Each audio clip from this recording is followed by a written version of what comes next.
Chapter 12. Sri Sadguru said, Pratapa Simha was the king of Jaipur. He was a pious Bhagavata and was mighty and majesty like a lion, not able to withstand the strength of his shoulders and bravery in fighting the Mughal army, pell-mell dropping all arms. Okay, there's some typo.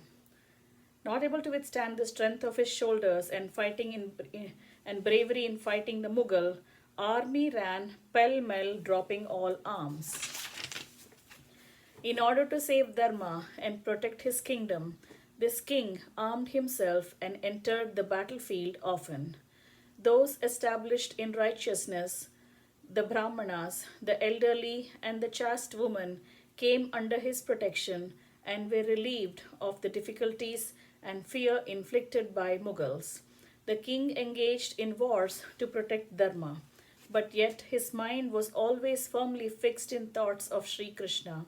He regularly worshipped Natanagopala, the family treasure worshipped by Nagaridasa, and was engaged in the meditation on that Lord. He approached Jagannatha Bhattacharya and listened to his sweet discourses on Srimad Bhagavatam daily with great devotion. He wanted to have the darshan of Sri Hari, those whose transcendental form was adorned with myriad ornaments and gave pleasure to the eyes and thus provide protection to his power of wisdom. He experienced immense pleasure in inhaling the sweetness of the tulasi leaves, whose scent was mixed with the fragrance of the lotus feet of Sri Krishna. Although, along with his amicable wife, he himself attended to simple jobs of cleaning and washing the Krishna temple as a menial servant. Free of vanity and pride, he worshipped the Vaishnavas. He used to ask them very humbly what he could do for them. As a father cares for his child's well-being, he inquired about the well-being of his subjects daily. Thus, with his noble qualities, he attracted all the people to him.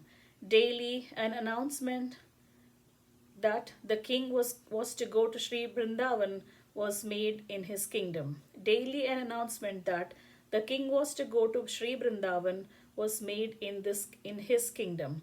Due to fear of the Mughals, the people did not allow him to go.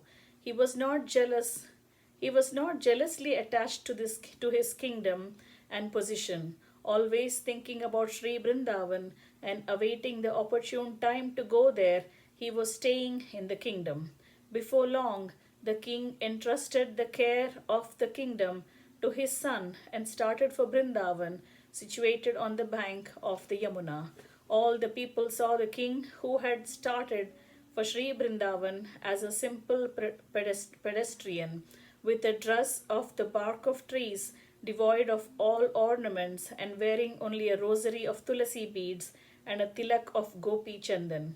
Seeing the king, who had given up all the comforts of a royal life, the people shed tears born of love for their king.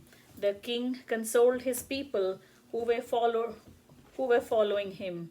Engaged in chanting of the divine names of Sri Krishna, he reached Sri Vrindavan. There, on the bank of Yamuna, the king, the great Bhagavottama, wandered like a madman, lamenting, crying, dancing, and singing in praise of Sri Krishna. The king never got tired of rolling on the holy sand on the bank of the Yamuna, which is sanctified by the sacred dust of the holy feet of Sri Krishna. Once he was the king, now he was begging for alms. He lived on the bank of Yamuna, thus adding glory to Krishna Bhakti and spreading it. This asset of an ascetic life is not gained even by the sannyasis. As the king was a devotee of Sri Krishna, this wealth had sought refuge in him with all humility. That king became known as Vrajanidhi and gathered fame. He used to offer prayers to Sri Krishna daily, composing 5 new songs. Thus, true to his name, he became the real treasure of Vrajabhumi, Brindavan. Sri Krishna, the Lord of Gokula, who is easily accessible to the devotees and whose transcendental form is pleasing to the eyes of gopis, blessed him with his darshan.